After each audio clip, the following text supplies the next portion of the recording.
Welcome from Sydney. I'm based in Sydney, Australia, and I'd like to thank everyone for joining us here this evening, this morning, wherever you are in the world, for the final session of the 2021 BGS APR-X. It is nice to talk to faces. So if you would like, it's not a requirement, it's a suggestion. If you'd like to turn your cameras on, just so Alan can actually see your facial expressions as he's talking and gauge your level of interest or intrigue, that would be very, very nice.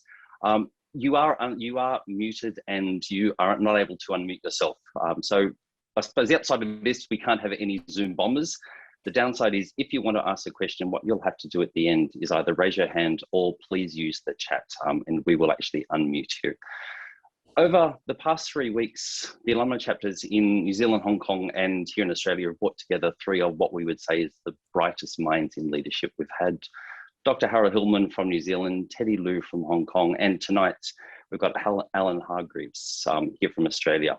And we're excited to have him here. Now, there is a little bit of an apology I need to make.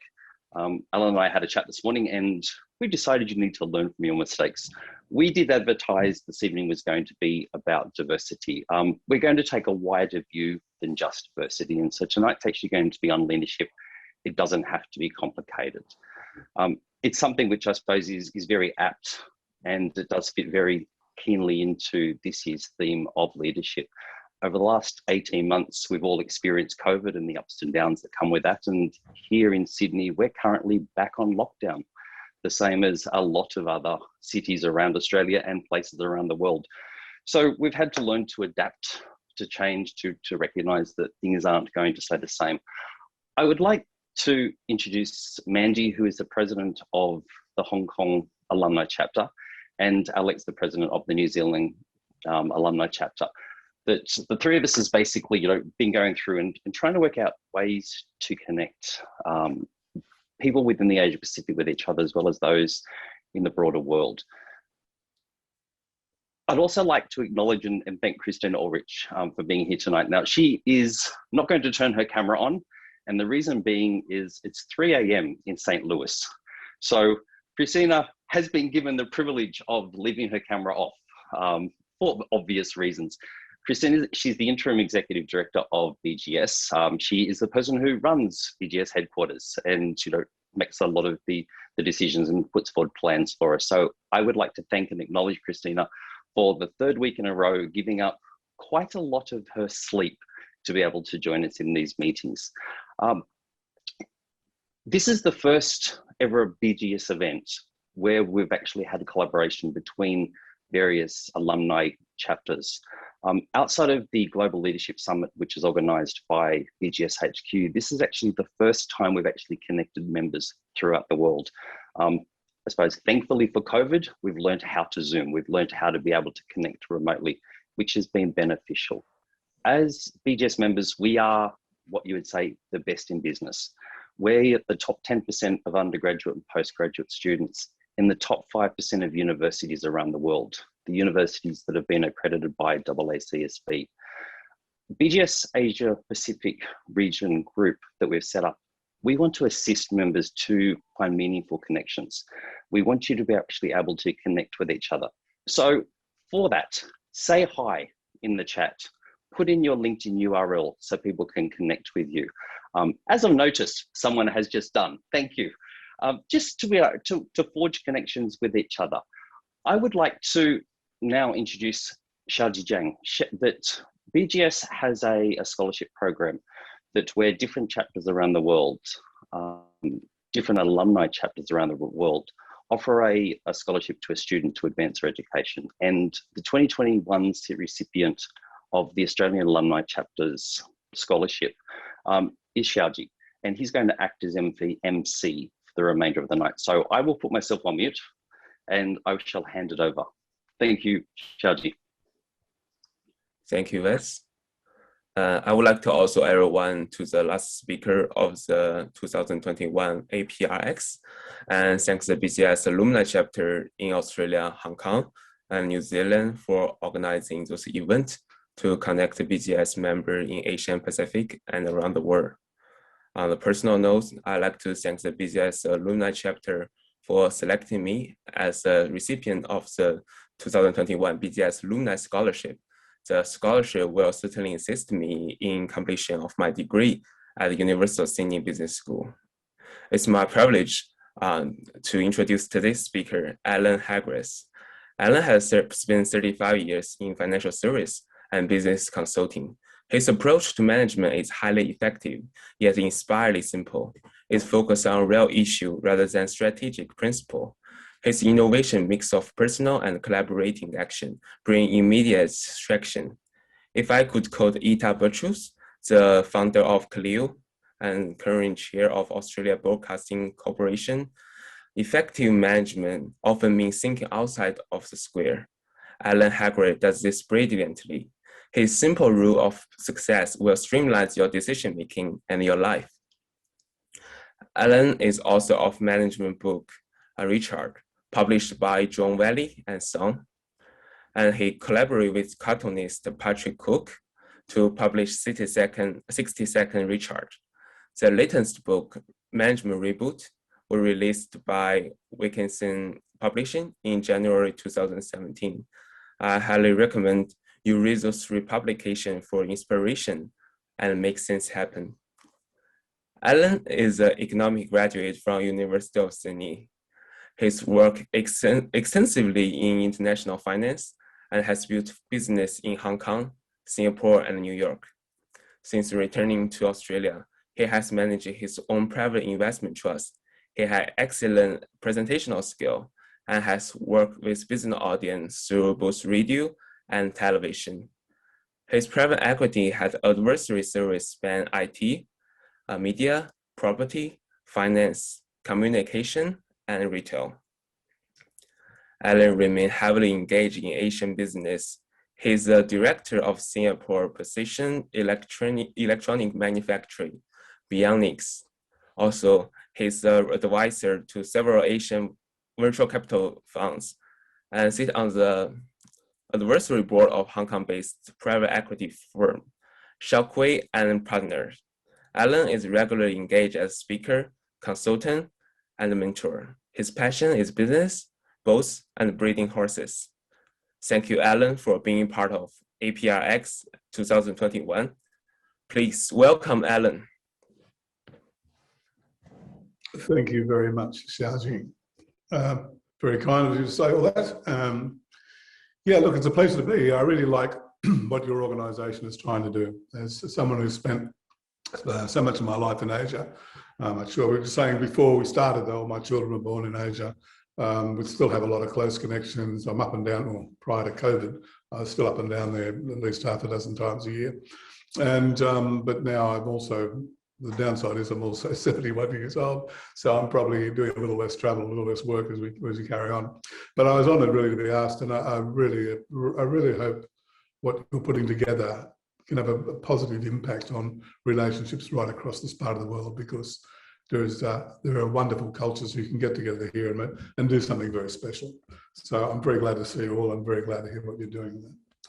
Now, in regards to tonight, as I say, there were a bit of confusion about what I was going to talk about, but speaking really with Wes, I said what I thought was best to just try and run through a lot of things about leadership and ignore a lot of others. I think Wes mentioned the original title for this was going to be Leadership. Does it have to be that complicated? And I came up with that heading when I started surveying the literature. I just, ahead of this, thought I better just make sure I've got everything covered here, even though I had a lot of experience and both academic and actual out there in the field. And I really, that's when the title came to me. I just thought, it doesn't have to be this complicated. Management is actually quite simple. Leadership can be quite simple. So what I thought I'd do is I'd pick out some specific things about leadership which I think are important, which contribute to functionality, well-being of not just your business but your people, and try and find a way of running through that makes sense. So what I thought I'd do is I'm going to take a very old leadership principle, and then we'll just run through it and digress here and there into different leadership issues that arise at each of these points. And this model I'm going to use, you've probably all heard about it. I first came across it actually when I was in what were then called cadet corps in schools, where you sort of did some military training in high school.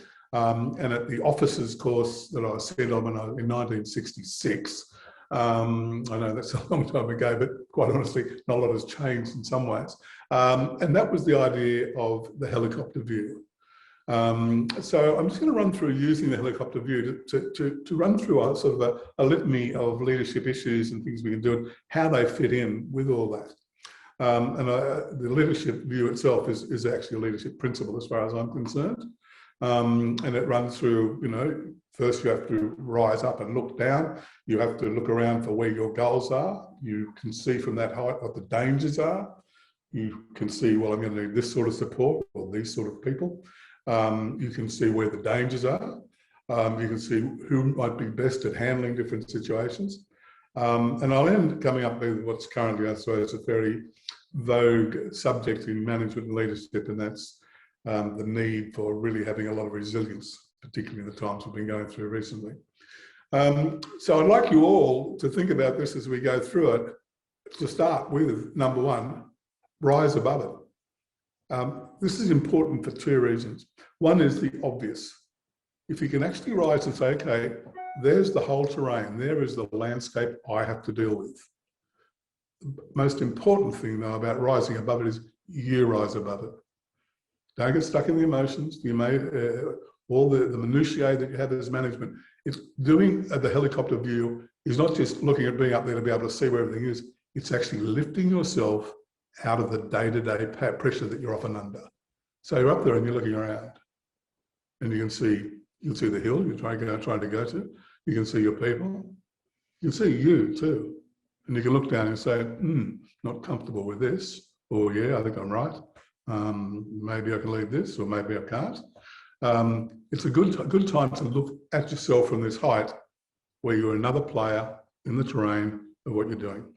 So we're all up there now, right? We're just rise. It's not a Pentecostal suggestion. It's just saying, let's move above the things that bog us down and start taking a wonderful worldview based on just being up there out of ourselves.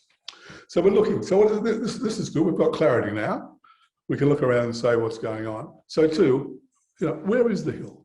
In the military terms, what should we be thinking? How do we take that hill? But we have a business here, and what's our strategy? How do we get it to that point of success or a particular break even, size, market share, whatever the target is of your strategy? You know, what is it and where is it? Now you're looking down on your business here from a great height, and you can start to see, well, you know, how complicated does this have to be? You know, what is my plan? What sort of plan do I need to negotiate all this terrain that I'm looking at? And here we come to, I think, a leadership principle and a management principle, which I think helps a great deal, and that's simplicity. Trying to find a way through that, those things I've just mentioned. What is the simple strategy? What can you do? And there are lots of examples of this in people who've been highly successful in business. One that immediately comes to mind would be Steve Jobs, right? And there's a smart guy, an intelligent person, who lost his own job in his own business because he lost his way, right? But he did come back. And when he came back, if you're reading his biographies, one of the first things he did when he sat down in front of everyone and he'd seen what had happened to his firm, there was a whole range of product development ideas. There was this division and that division and this product idea, all sorts of things. His first decision in doing that is say, we're dropping all that. We're not doing that anymore. We're going to do 4 things. And he put up a matrix on a board, and it was just 4 items: desktop, portable, professional, and consumer. If you look what happened since he came back, whether it's iPods, iPhones, Apple Music, whatever, they fall into those 4 quadrants. He made a very simple strategy. It's almost like a beer mat strategy. And that's, from that point, if you look at the numbers of Apple's performance, that's when it really took off. So this simplicity, I would ask you, when you're looking at your leadership situation, that you try and, you know, there's often a tendency to make this really complicated, or I've got to make it look extremely sophisticated. Very often, it's the simplest thing that is going to work the best, because when you look down at all those people in the terrain down there, it's the easiest thing to implement. So where is the hill? How do you get to it? It's just try and keep it as simple as possible. Then, of course, you've got the whole question of like, well, what about the danger?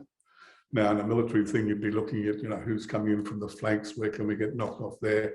What are the things that maybe don't work here? And this works for both startups and incumbents. I was looking at a lot of statistics last year about incumbent firms. There was a wonderful statistic in America: 45% of F&B manufacturers actually can make up about 60% of the entire market. And yet, the vast majority of growth in that market came from none of the 45. It all came from new players, new ideas, startups, people coming in on the flanks. These are the things that it's not just a startup that has to look at this terrain. The incumbent has to rise above his own business, rise above the things that he currently does, and not have this fear of messing up a good situation that they already have, but to be open enough to see where the dangers are, where they can incorporate them or buy them or move into them and find ways of being there. And it's a very hard call often for incumbents. I was talking about this some time ago. General Motors, right? General Motors, boring old, been around a long time, nearly went bankrupt in the 2008-9 time. Coming back quite well now. But people say, oh yeah, they're dowdy, they're not going to go and do what needs to be done. But if you thought about it and say, imagine you're Elon Musk and you went to General Motors in 2009 and told them the truth. You said, guys, it's going electric. You need to go electric. I've got this great idea. Now, it's going to lose about $1 billion a year for the next 9 years. I'm not sure it's going to work. And maybe with a bit of luck, I'll be worth a bit of money by that time. You can imagine General Motors saying, what is this person on about? Right? Now, Tesla has been helped by a shift in the way stock markets work and the way things are valued, and increase the valuation of Tesla is in my day would not have been believed. Nonetheless, there was support for it because people would see the big picture. Incumbents struggled. Eventually, GM saw it and started producing electric cars. It's now actually probably going to overtake Tesla as the larger producer of electric cars. And surprise, surprise, it's back in the black. And surprise, surprise, its share price is up about 30% this year, whereas Tesla's is down about 20%. But it took them a decade to find out that doesn't have to be that slow. If you keep it simple and keep an eye on where the dangers are, you'll get ideas from the danger. If the competitor's doing that, why are they doing it? So you need that curiosity about the dangers for your business plan, so that you can actually do something about it. Be aware of the major uncertainties that you're going to face trying to do your business. And then number 4, what sort of support are you going to need? You're sitting up there above it all. You know where you're going to go. You know where the dangers are. You know what you've got to achieve. In the military, they say, well, where's our artillery, or what are they going to do? Where are we going to go on the flanks? What are you going to need to make it work for your business? One of the issues I really find here is that we often don't realise, or we don't accept the fact that our business is not the best at everything in our sector. So many times, you might be brilliant at marketing, you're hopeless at procurement, or you're good at hiring good people, but you're not good at managing, etc., etc.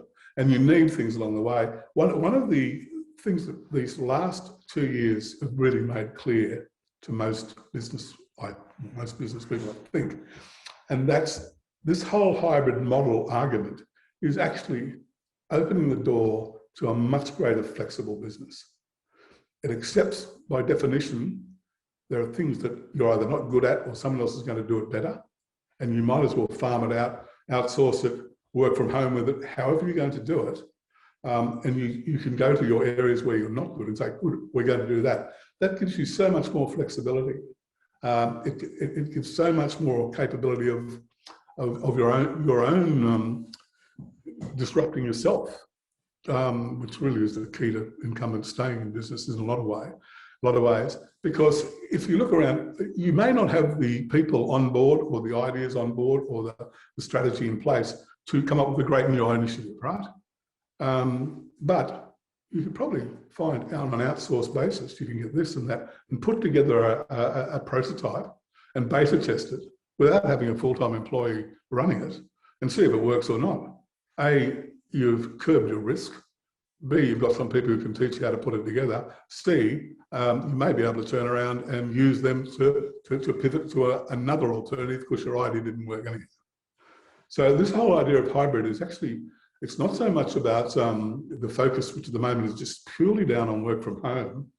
The whole hybrid idea really is introducing a level of flexibility that helps us cope with rapid technological and market change. And we've been talking about this for some time. That's been an issue for some time. COVID has kind of forced it upon us to become more flexible in the way we structure our workforce so that we're able to go here and go there. It's led to an increasingly agile business architecture. That's important that we need to look at that when we say, because it answers that question. You're looking up there from your helicopter and say, what do I need here? I've got those people, I've got that, and we've got this great idea, but how are we going to do that? And over there, somewhere to the side, will be someone you can outsource to, or someone you can take on, someone you can work with to try and break ground. It helps you avoid that rut of being worried about cannibalizing your own business. You can get out there and start beta testing new ideas. And then we get on to the fifth point of this being up there in a helicopter. We're still up there, right? And we're saying, okay, who is the best person to do this? You know, I've got a platoon down there and I've got an artillery over here and I've got my IT department there. I've got this going on there. HR is doing that. I've got all this whole group of people. And who's the best one to do this, whatever particular task or lead this particular strategy? It may even not be you. Try as a leader to remember that you might be an absolutely brilliant cricketer and a captain of a cricket team, but unfortunately it's Sunday and it's footy. And you've got to be able to stand back and say, who is my best footballer? Send him in, right? So it's not, probably some of the strongest and best leaders I know have a level of humility, and humility is not a great word in business. It's not one, you know, he's really humble. That's not something people say or even express a desire to be.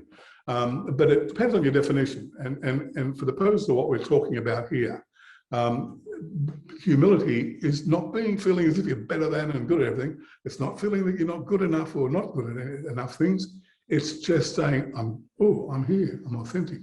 I'm right in the middle. I'm not good at that. Good, I'll get someone else to do that. I'm really good at this. I'll be handling that.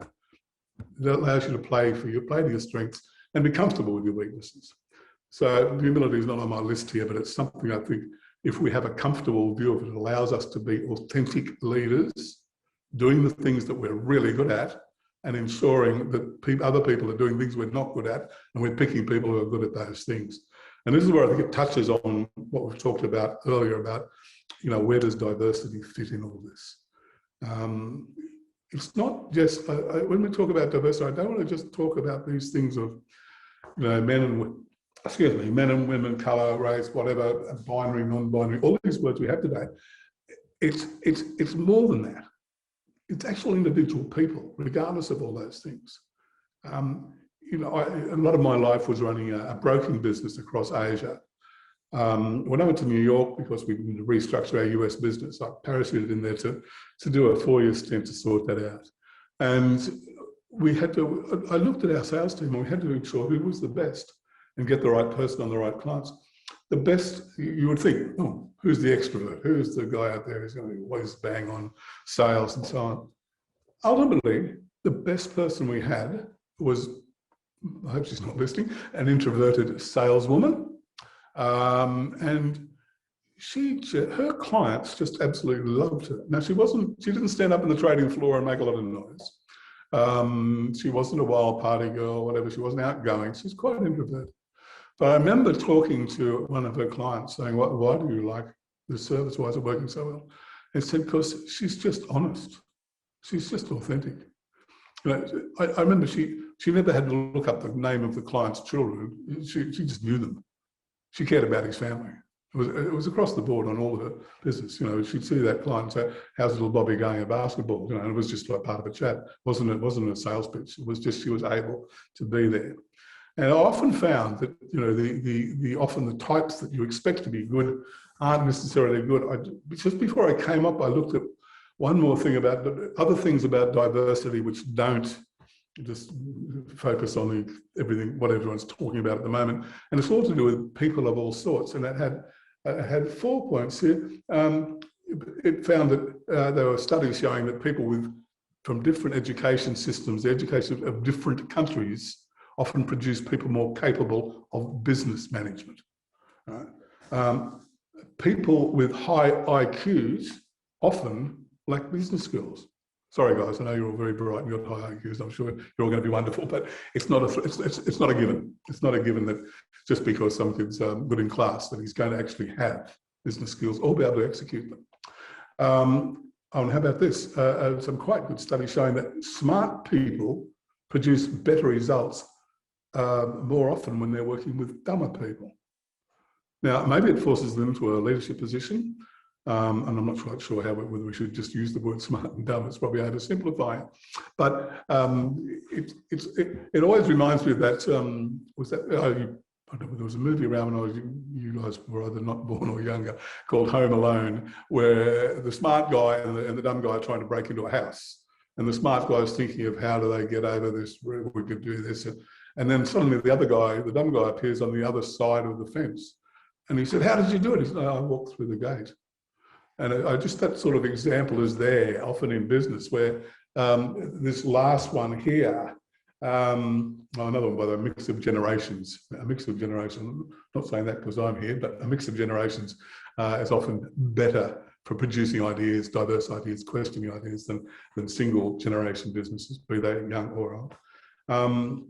But this line I last was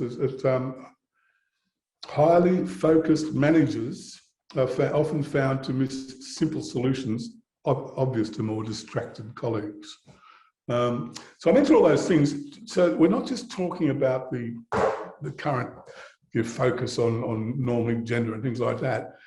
You need a mix of people who are all different, because then you get this broad spread of opinions. You're not getting stuck in the total complete domination of your existing business model or what you're doing.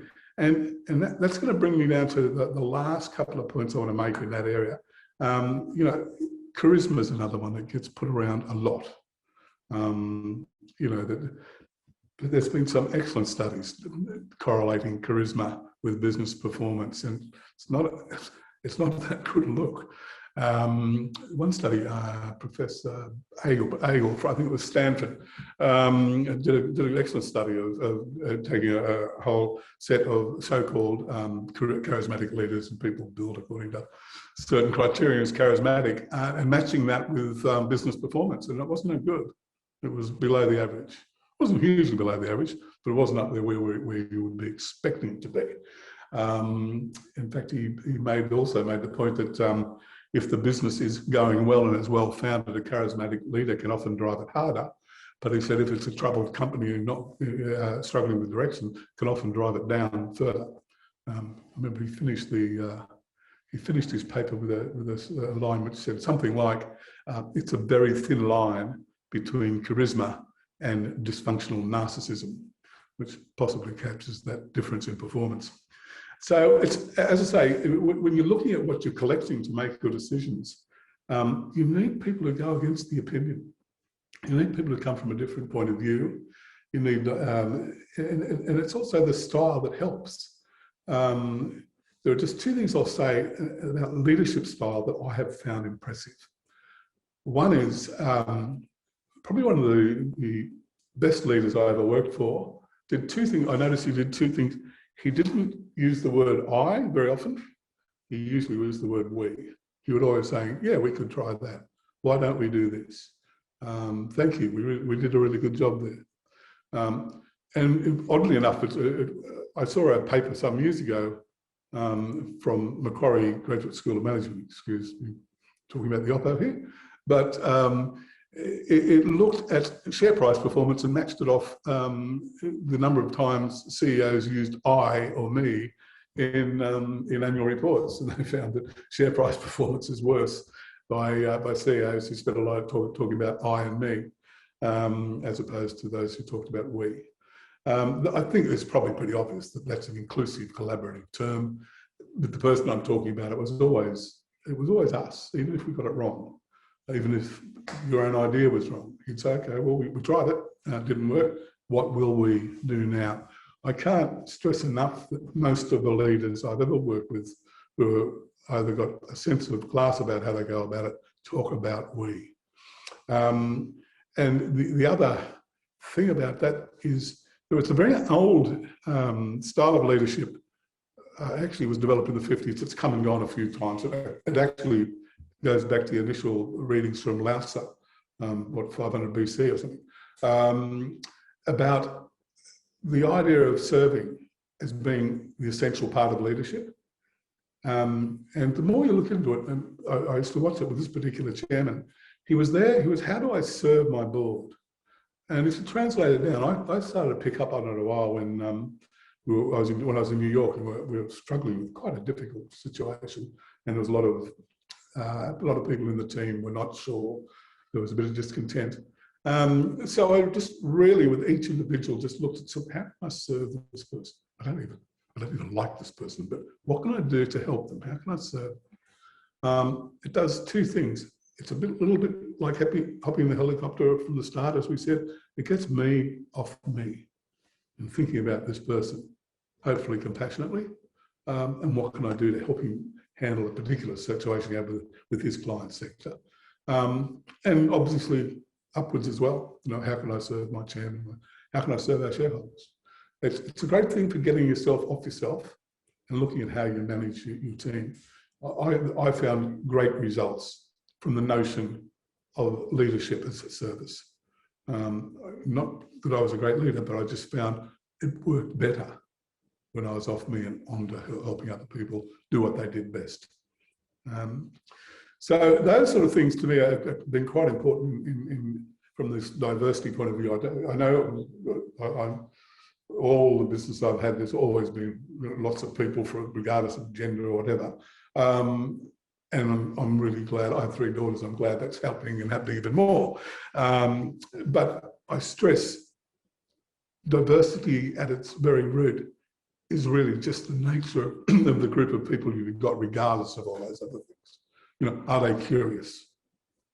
Can they serve? Does it matter if they're extrovert or introvert? What really works for these different situations? If you're up in a helicopter, you can see that. You say, actually, that person shouldn't be there. They need to do this. And we'll get those people to do that. Gradually, by lifting yourself away from, like I had to with that person I was talking to, who I didn't particularly like, but nonetheless, I could develop some compassion for how it would work.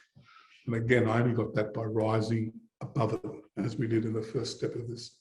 The last point I'll just talk on, I think is probably the most important out of the 6 things I've mentioned here in our helicopter tour, so we can probably land again for this one, and that is, what could go wrong?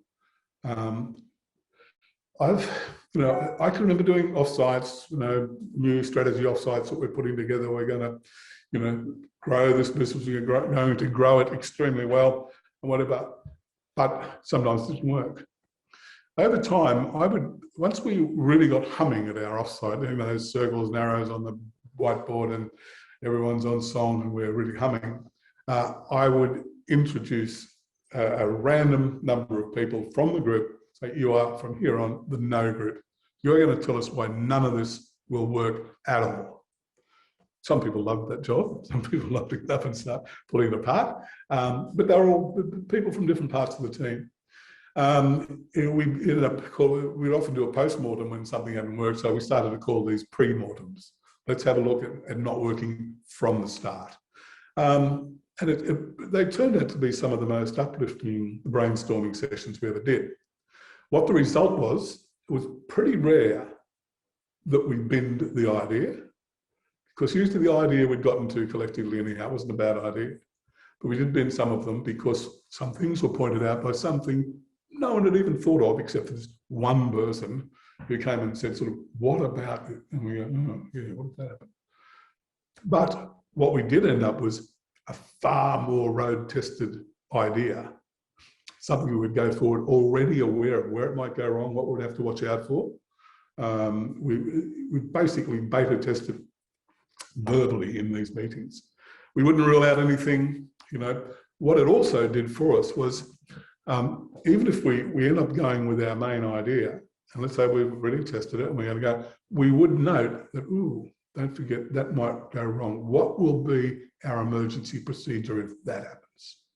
So we would go into this process and into this strategy knowing we had a way out, knowing we had an exit door. And frankly, a lot of industries already do that. A lot of things in life, people do that. Around that time, I was on like most of you, I'm sure, flown all my life, thousands of flights, never had a problem except once, flying from London actually to Glasgow to see a fund manager in Glasgow. And we took off from Heathrow. And as we left the tarmac, there was this massive explosion and the plane went, whoa, you know, and we all sort of thought, that's it, it's over. Anyhow, we climbed and started circling Heathrow. And the captain came on just like that. So we seem to have a problem with the undercarriage, starboard undercarriage. We're just circling the airport now with control towers using binoculars to see what the damage is. I'll get back to you. So everyone sort of settled a bit. Okay, he's on it. How good is that? Okay. So anyhow, it turned out we had the starboard undercarriage had fallen off. The wheels on the right-hand wing had fallen off. We also had to go somewhere. He came back and he said, well, that's what it is. He said, we're going to Glasgow. We might as well go. We've got to land somewhere. That's where we're going. So we didn't change our destination. We said, we're still going there. And he said, here's how we're going to do it. And he explained he had a procedure. He explained that he'd learned to practice in case this thing happened. We moved around, people around the cabin. I got put over near an exit door, swap places with an older elderly person. And by the end of that flight, I knew how to smash open an exit door. We replayed all the safety precautions. This time we actually listened to them, which was odd, and realised there was something in them. They called for any nurses or doctors. There were 2 nurses, 1 doctor on the flight. They started to make sure everyone was okay. We're ready to help anyone if there was a problem. They even wheeled out the drinks trolley in case anyone needed a shot to get through the nervousness we were going through. And we flew to Glasgow. And honestly, it was scary. I even penned a note to my family that I might be found if I didn't make it. We came in, clearly I'm still here.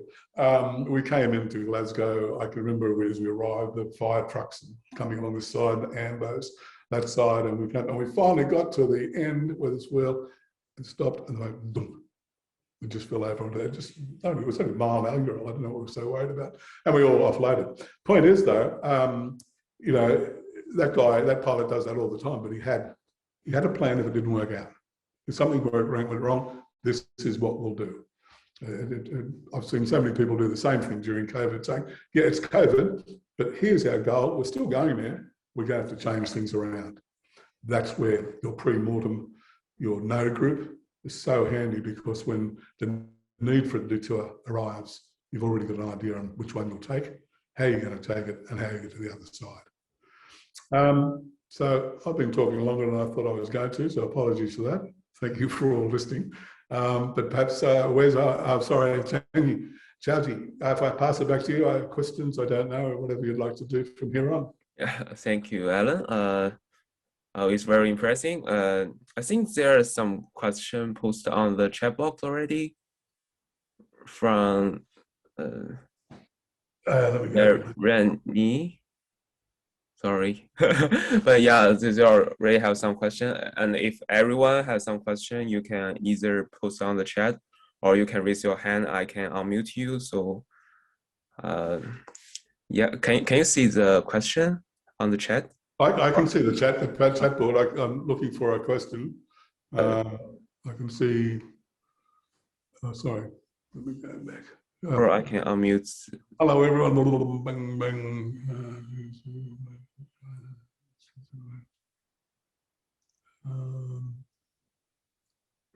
So I'm looking for a question. There's plenty of welcomes and highs. So I try to. How about the relationship? It's towards the very. Sorry? It's towards the very bottom. That's the one. Yeah, towards the very bottom, Alan.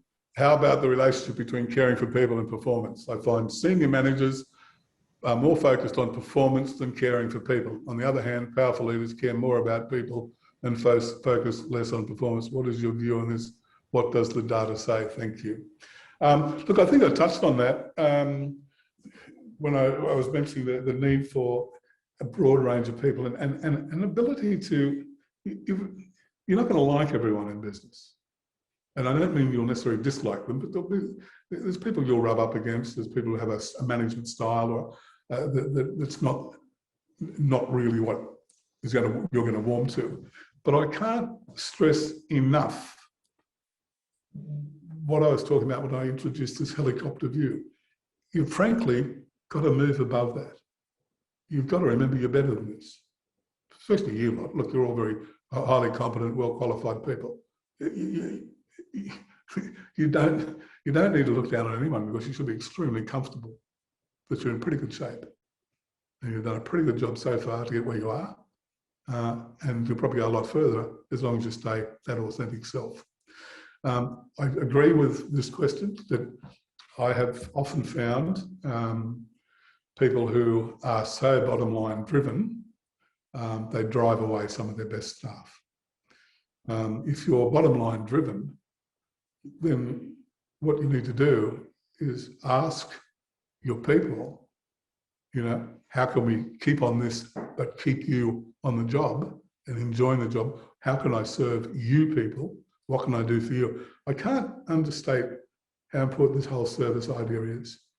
Honestly, it's so good at getting you off you and trying to help the people around you. Frankly, I agree with everything you've said, everything said in your question. But it's why I support this idea of rising above it all and trying to get objectivity back into your relationships, compassion where necessary, and all of that. Actually, it is. I haven't seen much research which backs up this so-called business case for diversity, that by having a more diverse group, you are going to have better profitability. Yes and no, here and there you see some examples of that. By and large though, do you want a cohesive business team, a business that runs for the good of the people in it as well as the good of the people out of it? We've moved on a lot from the social shareholder idea to the stakeholder idea. Businesses score, well, actually it does show up often in stock market pricing, that companies with extremely good reputations for being great employers often command a slight premium in terms of share price. I'm not saying you should aim for that in order to be nice to people, but there seems to be a correlation there. It's not so much with the bottom line though, but it is certainly with the way the firm is viewed. And do you want to be proud of your firm, or do you want to be thought of as someone who drives their people way too hard, has no compassion and doesn't do it nicely? I mean, it's your call, but I think it's a wonderful leadership career can be quite an enjoyable, compassionate thing that you can look back on and say, wow, we had a good time as well. Thank you, Alan. There's also another question here from Simon Clark. Oh, Simon Clark, yeah, thank you, Alan. Simplicity of messages is a true art. Do you have any views on how to craft and develop these in an organisation? Yes. I often would similar to what we were talking about having no groups, sometimes I just collect a bunch of people in my office and just say, is there a simpler way to do this?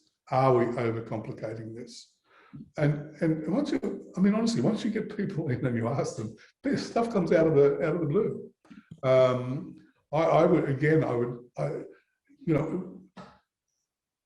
I had a recent situation with a Singapore firm where the internal audit person who reported to me as a director, and he looked through he monitored our procurement processes from an internal audit point of view, not from, and he just, because we need to review a few things, he came along to a meeting he would not really come along to.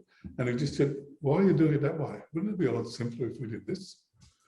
It was just another example of bringing cross-silo groups together to come and work on an idea. There's always someone who's got a better idea, and often a simpler one. If you make simplicity something you're trying to get people to come up with ideas to achieve, again, bring in the collaboration, get a diverse team of people in a room and say, what do you think? I'm not sure if that answers you, Simon, but that's, you did good. Bill, okay, this is Paul Gow to everyone. What is your suggestion to build up employee loyalty from different cultures and different countries? By what means you think best? How to motivate the young people? A multinational supply chain base, how you think we can keep competitive advantage under this turbulent international environment? There's a bunch of stuff in there. Look, I worked in multicultural business or most of my life. Honestly, I don't even know why it should be a problem, because in my experience, it really never has been. I mean, I remember going back to the old, I was originally a financial journalist in the 70s. And the last financial job I had was late 70s, 1980 roughly.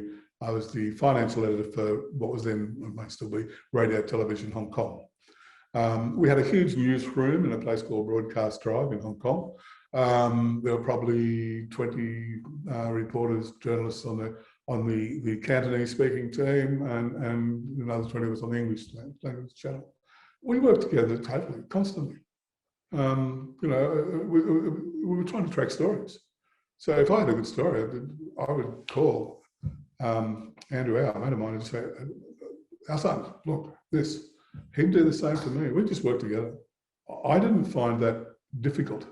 Equally, when we grew our firm across, we started off, we did a management buyout of a firm in the 80s, and we bought a firm in Hong Kong and had a place in Singapore.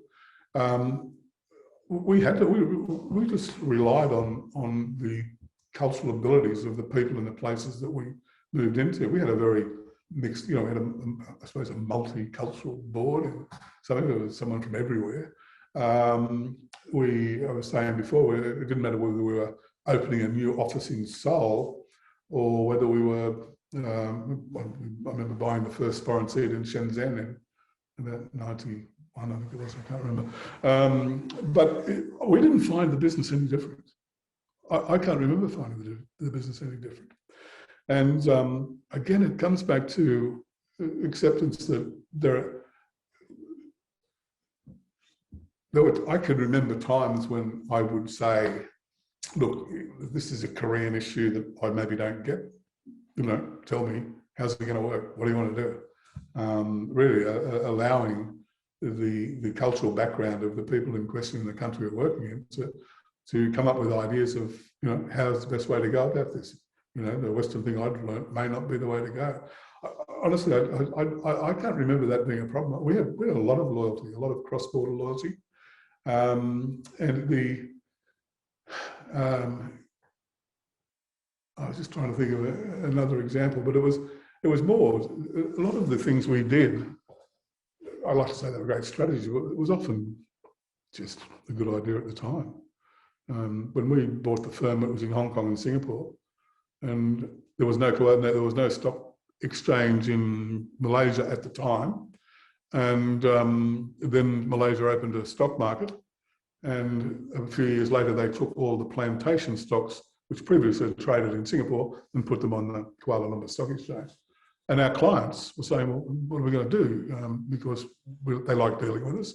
We were institutional brokers. I think Fidelity rang up and said, hang on, who's going to buy, how are we going to trade plantation stocks? And someone knew someone's uncle who had a seat on the Kuala Lumpur Stock Exchange, and he wanted to sell half of it. And I think we were just sitting around having lunch and so on.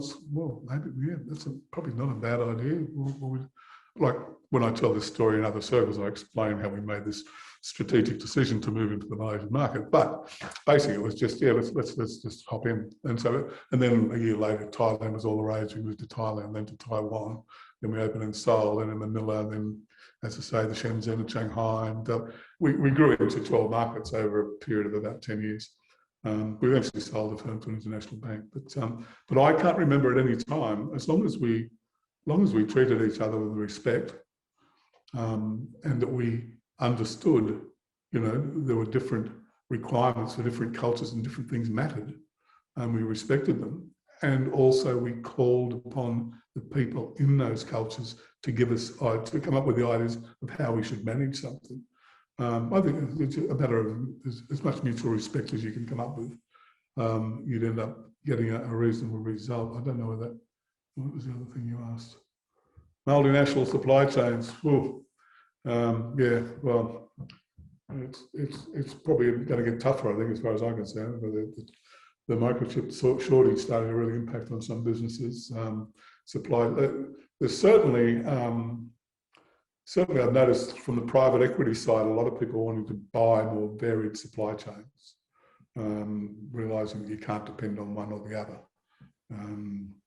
Classic is someone who no longer wants to buy a particular part in China because at the moment there's a tariff, so they'll get it made in Malaysia or whatever they may do. But to be quite honest, though, I've been pretty impressed at the way the world has actually managed to get through COVID. One company I'm involved in, the CEO was caught at his son's graduation in San Diego when COVID hit, has not been able to return to Singapore to the company he's still the CEO of, and in the last in the quarters, every quarter of COVID right through till now, so far, revenue's up, margins are up, and bottom line's better right through that period from a distant management situation with the CEO in San Diego. I keep telling him we do better without him, but it's just a joke, and he still laughs. What do people? Thank you, Alan. I'm sorry for interrupt. I saw people they are leaving, so before that, I think can everyone turn on your camera and we can take a screenshot before you answer the next question? Okay. So everybody, can you open the camera so we can take a screenshot? Thank you.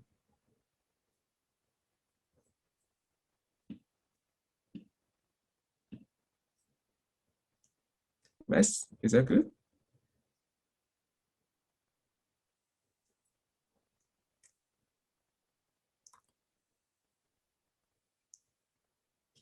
Thumbs up. Okay, thank you, everybody. Oh, good? Yep, good. Okay, okay. We can go next. You can continue, yeah. Okay, so I think we should, given that people are starting to leave, I mean, I know we've been going for an hour, so we'll do a couple more, but please, by all means, tell me when you want to stop. Sorry. Yeah, I think time is already here, so I think one last question, I think that's enough. One last question.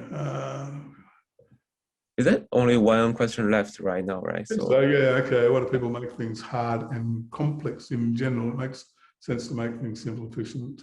Also, it makes sense to look after people. What are your thoughts on why people make things harder than they do?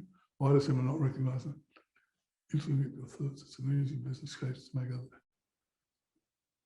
Yeah, well, I think you've answered your own question, Alex. Why do people do it? Short answer is I don't know.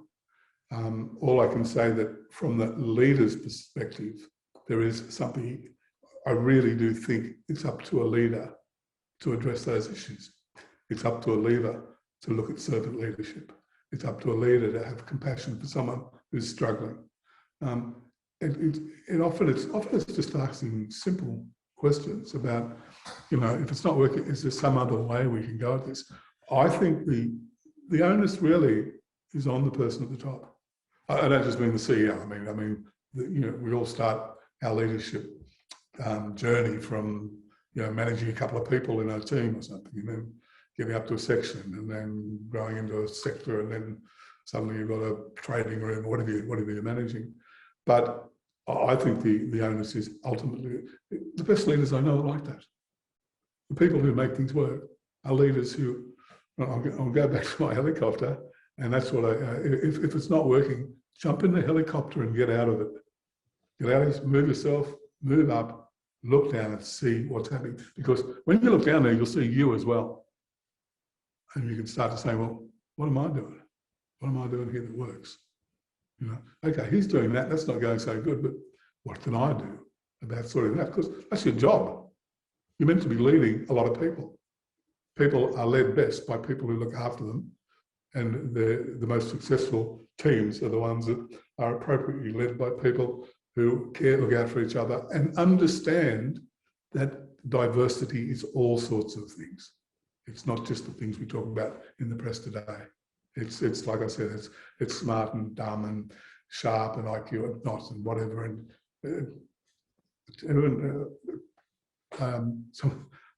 I know some quite good leaders with what I would think is a severe case of attention deficit disorder. They're quite good entrepreneurs. Once when I was talking to someone about one of my children who was going to be diagnosed with that, he had a thing on his wall which had the difference between the positive and the negative of attention deficit. On the negative, it said, easily distracted. On the positive, it said, constantly monitoring their environment. I mean, that's what an entrepreneur does. There may be no surprise that there are a lot of quite successful entrepreneurial people who do have those sort of issues. You can run through the whole list of the indications for ADD. There's a good side to every one of them. Easily distracted is just a simple number one, but there's plenty more as you run down the list. Richard Branson, classic case, but sort of dyslexic at school, running a loss-making student newspaper, tried a record shop, and someone said, I can make my own records. Whoop, there you go, Virgin Records. And then he decides he wants a massage on a flight to New York, so he launches an airline. I mean, it goes back to what I was saying, all different types come with all different ideas. Respect everyone. Yes, thank you, Alan. Now I think I will pass back to Wes. And thank you everybody for attending this event. And don't forget to follow our Facebook and LinkedIn page. And thank you everybody for joining us. Thank you so much, everyone. We're going to send out a survey at the beginning of next week, just to get some ideas on what you as participants would actually like to do with regards to BGS APR. So keep an eye on your inboxes for the link to the survey. It is purely voluntary. That we won't be forcing you to complete it if you don't wish to. I would like to thank Alan incredibly much for joining us tonight for the final of our APR series. It has been enlightening, that taking into account the helicopter view. To everyone who's joined us from around the world and people that have joined for the last 3 sessions, particularly Christina, as I said, it's now 4 a.m. in St. Louis. We should leave and let her get to bed. Thank you so much. Please stay safe. Again, thank you for joining us, and we'd look forward to seeing you all soon at one of our future events. And of course, Alan, could I just wish you all the very best? It's been lovely talking to you. Honestly, I hope you have a wonderful time in front of you, and I wish you all the very best. Thank you. Thank you for listening.